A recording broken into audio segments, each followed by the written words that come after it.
You could make the argument that the entire AI supply chain hinders on one company. That company is ASML, and they just reported their quarterly earnings.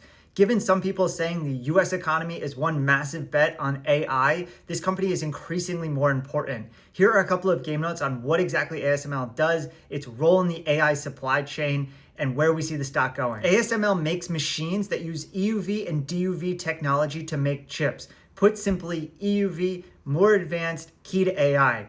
DUV, less advanced, older gen computing. ASML sells their machines for hundreds of millions of dollars to companies like Taiwan Semi, who use them to make and sell chips to companies like NVIDIA, which gets packaged and sold to hyperscalers like Oracle. EUV machines are so important that ASML is basically the only company that makes them, and there's legal restrictions on who they can sell them to. For example, they're not allowed in China. Like a lot of companies we cover, ASML has had a huge month of September, pushing up 18% and helping them achieve a 40% gain in the full 1 year chart.